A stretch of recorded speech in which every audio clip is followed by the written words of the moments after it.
Hello friends, welcome to my YouTube channel global ग्ली। आज हम इस व्लॉग में देखने जा रहे हैं हमारे जापान के ट्रिप के हाइलाइट्स। तो इस व्लॉग में मैं आपको पूरे जापान के ट्रिप्स के हाइलाइट दूंगा। आइटनरी कैसे प्लान करनी है, लगभग कितना खर्चा आता है, कितने दिनों के लिए आइडियली जाना चाहिए, इस सब इंफॉर्मेशन आपको इस व्लॉग के ज़रिए मिलेगी। 2 पार्ट में व्लॉग आएगा, ये फर्स्ट व्लॉग है। तो स्टार्ट करते हैं हम फर्स्ट डे। हमारे 12 डेज़ के ट्रिप में हम 6 दिन टोक्यो में थे, 2 दिन हिरोशिमा में थे, 3 दिन क्योटो में थे, 1 दिन ओसाका में थे। और डे ट्रिप्स में हम फूजी और कामाकुरा गए थे। तो आप ये जो देख रहे हो, ये माउंट फूजी का रास्ता है, पर माउंट फूजी उस दिन विजिबल नहीं था, तो हमें उसका नज़ारा देखने नहीं मिला। बहुत सुंदर एरिया है mount Fuji, one day trip किया जा सकता है।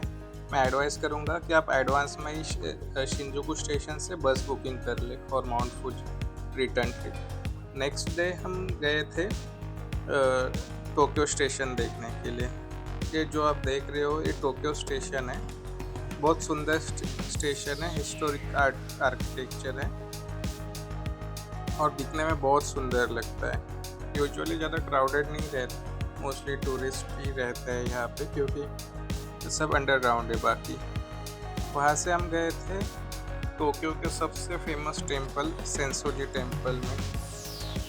ये टेम्पल जापान का one of the most visited temple है। मतलब यहाँ पे लाखों लोग हर साल इस टेम्पल को विजिट करते हैं। जापानीज आर्किटेक्चर का एक इम्पैक्ट आपको एक इस सेंसोजी टेम्पल पे दिखाई देता है। ये टेम्पल को रिनोवेट किया गया था बीच के पीरियड में, थोड़े डैमेजेस हुए थे और के पीरियड टाइम में। एक बहुत सुंदर टेम्पल है। आपका जो एंट्रेंस है इस टेम्पल का, वहाँ पे बहुत सारी शॉप्स दोनों साइड में देखने मिलती है। वहाँ पे आपको ट्रेडिशनल जापानीज आइटम्स बहुत सारे खाने के हो, गिफ्ट के हो या खुद पर्सनल यूज़ के लिए हो, बहुत सारे आपको वहाँ पे मिलते हैं। ये टेम्पल में आप देख सकते हो कि बहुत ज़्यादा क्राउड था। मतलब हम गए थे उस वक्त भी ये टेम्पल क्राउडेड ही था। और इसमें मतलब हमने लगभग 2 से 3 घंटे यहाँ पे स्पेंड किए थे। लगभग हम दोपहर में 2-3 बजे गए थे और शाम के 4-5 बजे तक इस टेम्पल में हमने मतलब टेम्पल देखा था, सेंसोजी टेम्पल। उसके साइड में और 2-3 टेम्पल कॉम्प्लेक्स के अंदर और 2-3 टेम्पल। और वहीं से यहाँ पे एक अंदर माचा आइसक्रीम पार्लर भी था। तो वहाँ पे काफ़ी टेस्टी और काफ़ी ऑथेंटिक माचा आइसक्रीम, माचा से रिलेटेड स्वीट्स आपको मिलते हैं, तो हमने वो भी ट्राई किए थे यहाँ पे। तो आप अभी तो हम एंटर कर रहे टेम्पल में, पर जब एग्जिट करते हैं तो माचा की शॉप सामने ही है जो आपको दिख जाएगी। मतलब एक्सपेंसिव है थोड़ी, बट वर्थ द हाइप है। मतलब आप वहाँ जाके टेस्ट कर सकते हो। तो आप देख सकते हो यहाँ पे एंट्रेंस है। सीढ़ियों से एंटर करते ही आपको एक बड़ा कुछ स्ट्रक्चर दिखाई देता है। बुद्धिस्ट कल्चर में इसका काफ़ी वैल्यू है। लगभग इंडिया में हम जैसे प्रे करते वैसे ही इन टेम्पल्स में भी, श्राइन्स में भी प्रे किया जाता है।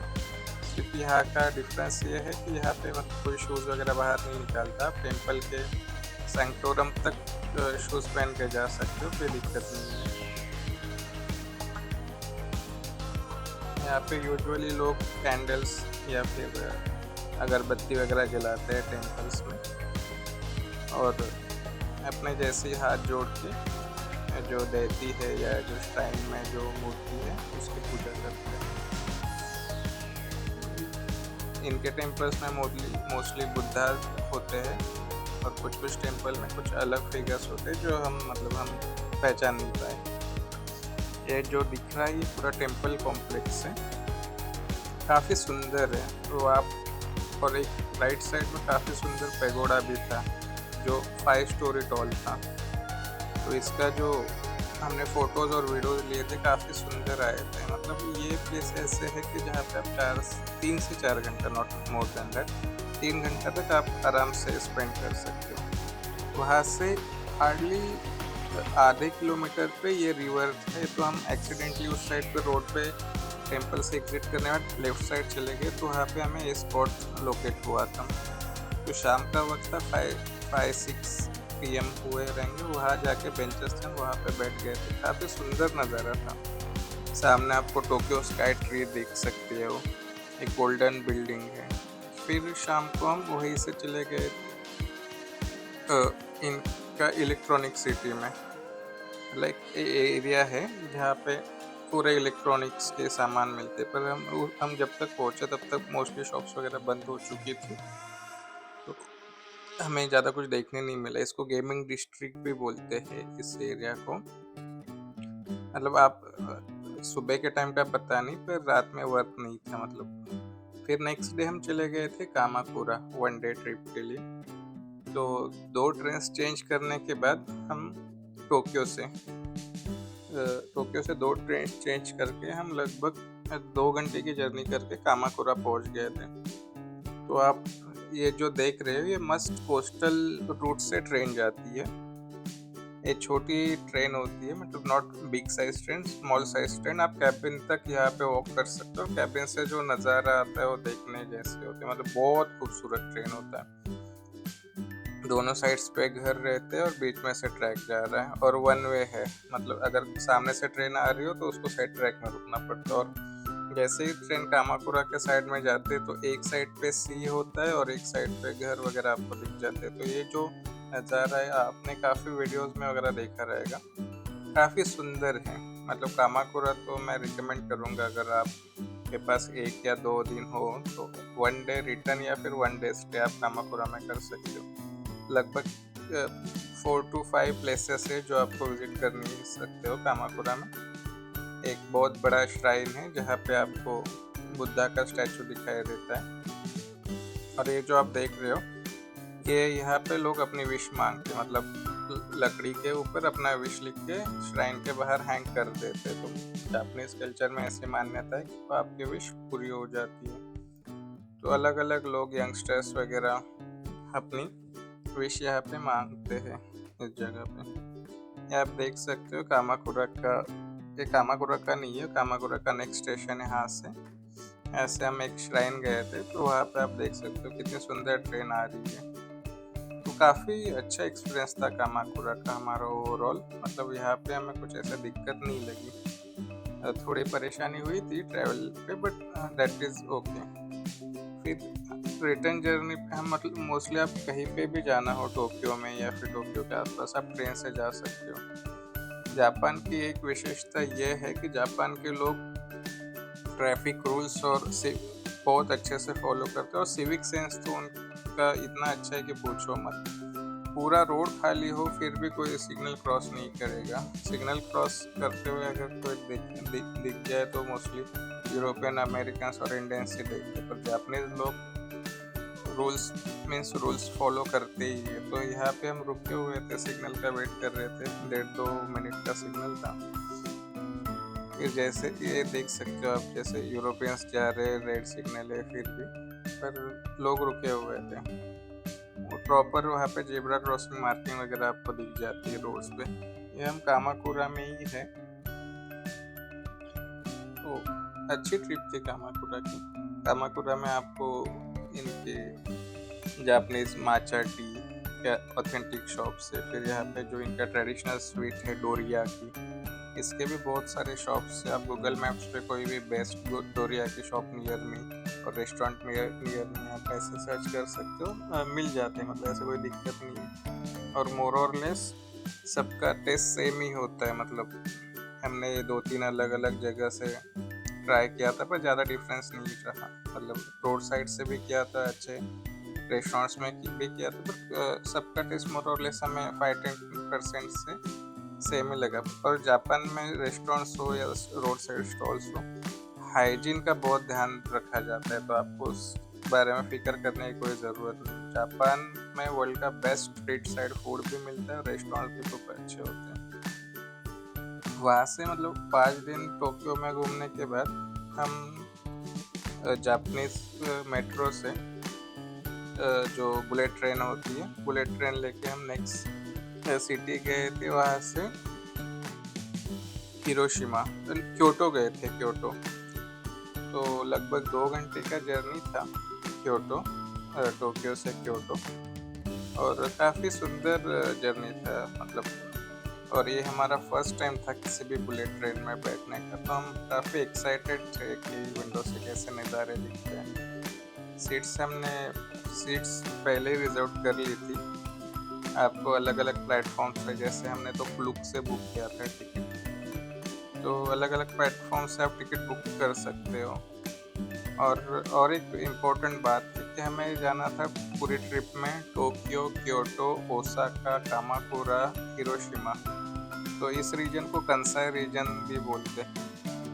तो हमने हमने पहले थोड़ा रिसर्च कर लिया था, तो पता चल गया था कि एक अ, हिरोशिमा कंसाई रेलवे पास भी आता है जो बुलेट ट्रेन का होता है, तो हमने वो परचेस कर लिया था। तो लगभग हमें जो ओरिजिनल टिकट्स है उससे 40% तक ऑफ मिल गया था। मतलब आप कंसिडर कर लो कि हमें 40,000 खर्चा आता, तो हमें 24-23,000 तक इसका फेयर लगा था इन सब रीजन्स में घूमने का।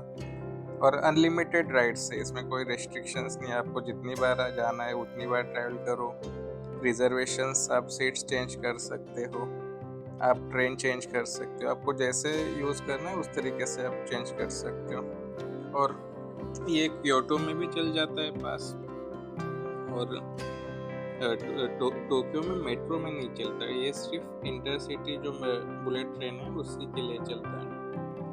तो ओसाका में भी पास चल सकता है, चल जाता है। इसे मेरे ख्याल से इसको Hiroshima west Kansai bullet train पास है, इसे उसको कहते हैं। तो काफ़ी हमें इस पास की वजह से काफ़ी हेल्प मिली थी, काफ़ी पैसे हमने सेव कर लिए।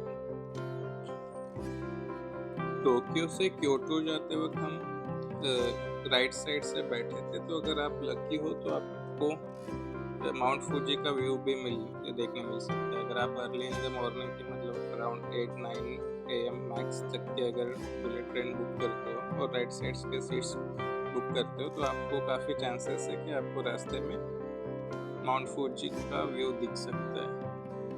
तो अगर दिख गया तो वेल एंड गुड। हम माउंट फूजी की ट्रिप किए थे एक दिन, पर वो दिखा नहीं था, पर हमें इसमें दिख गया था। तो आप देख सकते हो मैक्सिमम हमारी बुलेट ट्रेन 296 के स्पीड पे गई थी, तो उसका हम कैप्चर नहीं कर पाए। फिर ओवरऑल काफ़ी फास्ट चलती है और फर्स्ट एक्सपीरियंस काफ़ी अच्छा रहता है। ये हम पहुँच गए हैं क्योटो। क्योटो भी काफ़ी सुंदर सिटी है। ये गोल्डन पेविलियन करके वहाँ पे स्ट्रक्चर था। क्योटो सिटी का काफ़ी मेन अट्रैक्शन है ये। तो हम फर्स्ट डे जब क्योटो गए थे तो सबसे पहले यहीं पे गए थे। और इसी गोल्डन पेविलियन के अंदर काफ़ी सारे टेम्पल कॉम्प्लेक्स आपको दिखने मिल जाएंगे। अच्छे होते हैं, पर क्योटो एक काफ़ी अच्छी सिटी है। क्योटो रोड्स भी अच्छे हैं, ओवरऑल ट्रैफिक भी अच्छे है। यहाँ पे लिखा था। एक काफ़ी अच्छा एक्सपीरियंस रहा था हमारा क्योटो। 3 दिन हम क्योटो में थे, अलग अलग जगह हम घूमे क्योटो में। पर मतलब हमें जो सबसे ज़्यादा सिटी पसंद आई वो क्योटो ही आई थी। क्योटो में आप हमने दूसरी बात इम्पोर्टेंट है, क्योटो में बस से ही ट्रैवल किया था, क्योंकि वहाँ पे मोस्ट इफिशिएंट सर्विस, अगर सिटी के अंदर ट्रैवल करना हो तो बस ही बेस्ट है। ये क्योटो का सबसे अच्छा रौनक धोनक वाला एरिया है, आप देख सकते हो। यहाँ पे एक श्राइन था, ये सामने वाला श्राइन भी हमने विजिट किया था। और एक वॉकिंग स्ट्रीट है जो कि काफ़ी भीड़ भाड़ वाला वॉकिंग स्ट्रीट जिसको कहते हैं। क्योटो में गार्बेज भी अच्छे से डिस्पोज करने की अच्छी ट्रेडिशन है, और आपको कहीं पे भी कोई कचरा या कुछ ऐसे रोड पे नहीं दिखता। क्योटो में 3 दिन थे, पर हमने काफ़ी एंजॉय किया था।